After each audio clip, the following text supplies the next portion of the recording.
Indie Mogul.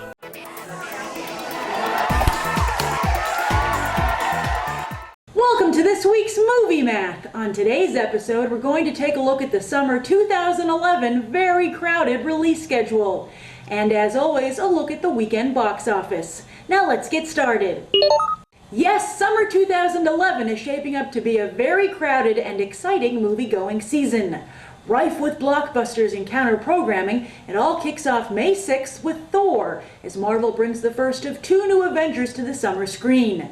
Directed by Kenneth Branagh and starring newcomer Chris Hemsworth as Thor, this movie also stars several familiar supporting faces from the Iron Man franchise as that universe gets fleshed out. Also that weekend is Jumping the Broom, a wedding comedy starring Angela Bassett, Mike Epps, and Paula Patton. Then on May 13th is another wedding comedy, Bridesmaids. This one is written by SNL's Kristen Wiig, who also co-stars along with other SNL faves Jon Hamm and Maya Rudolph. That weekend, Priest also debuts An Inexplicable Second Chance for the Team That Brought You Legion. Paul Bettany, Carl Urban, and Maggie Q all star in this futuristic 3D action flick. Then on May 20th, Pirates of the Caribbean 4 sets sail with two new crew members, Penelope Cruz and Ian McShane. And get ready for Johnny Depp's performance as Jack Sparrow to get even more dynamic, as this movie will also be in 3D. And on May 27th, the month wraps up with something for everyone. The Hangover 2 features your favorite bros going to Bangkok, while Poe and the Furious Five team up with another group of kung fu masters to take down an evil peacock voiced by Gary Oldman. June kicks off with a reboot as 20th Century Fox tries to cash in on Marvel movie mania with X-Men First Class. Kick-Ass director Matthew Vaughn takes everyone's favorite mutants back to the 1960s and adds another valuable film to the 6 Degrees of Kevin Bacon game, as Bacon co-stars as Hellfire Club head honcho Sebastian Shaw. Then on June 10th, J.J. Abrams enters the fray with Super 8, his top-secret ode to Spielbergian filmmaking. Also that weekend is Something Borrowed, another wedding comedy, where Jennifer Goodwin falls for Kate Hudson's fiancé. The Office's John Krasinski also stars.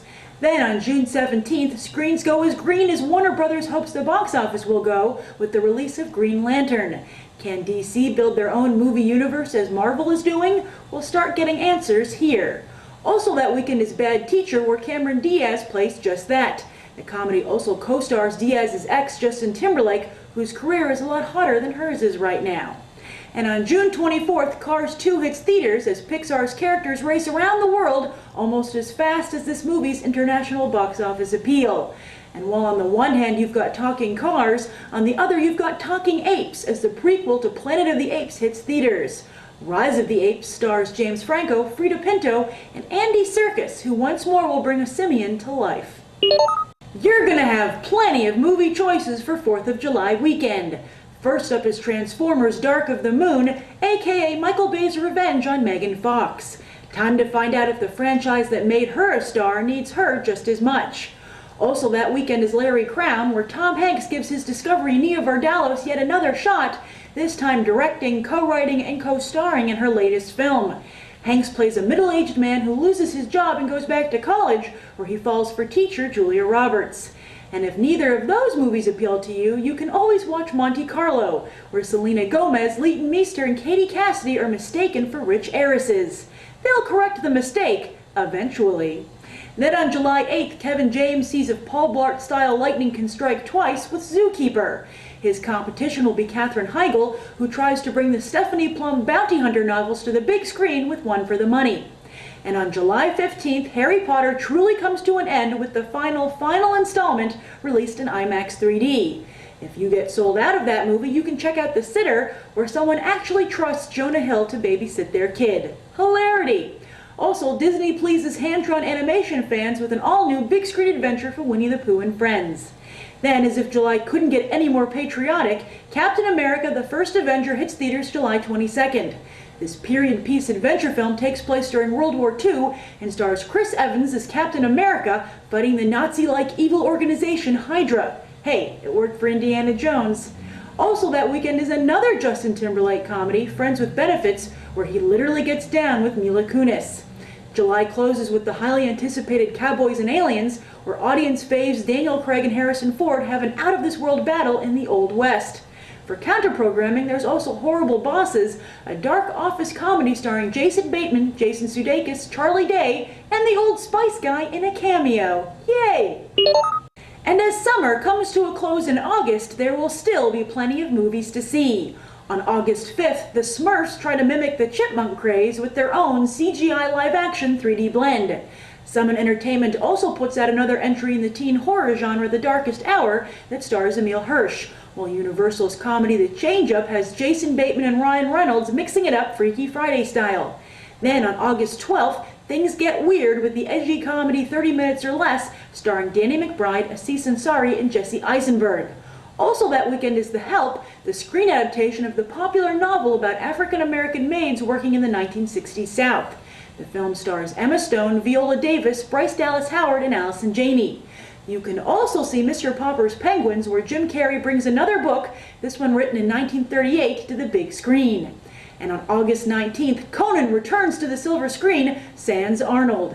This 3D version stars actor-model Jason Momoa in the lead role and is directed by Marcus Nispel, who so famously rebooted the Texas Chainsaw Massacre and Friday the 13th with Michael Bay. And another franchise getting new life that weekend is Spy Kids, where two new kids join the fight.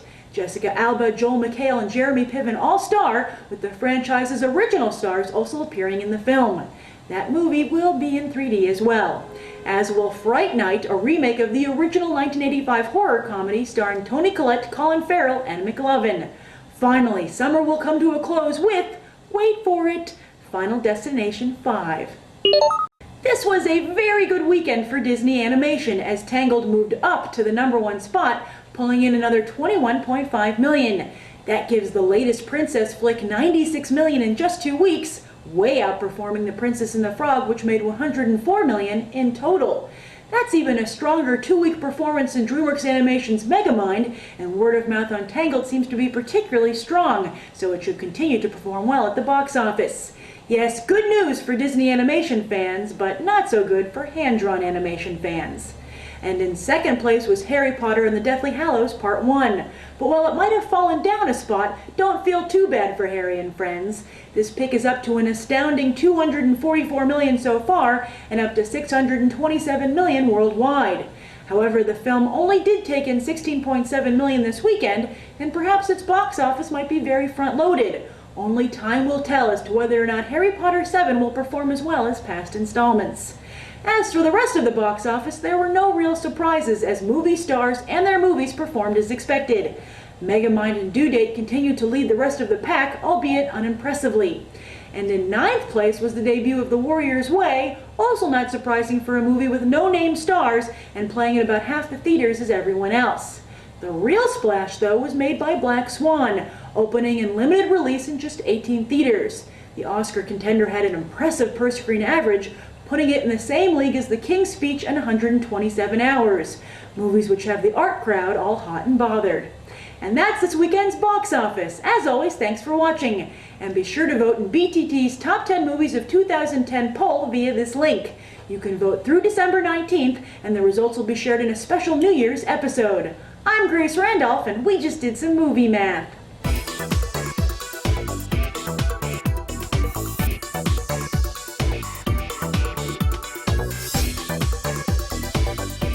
Subscribe, comment, rate it.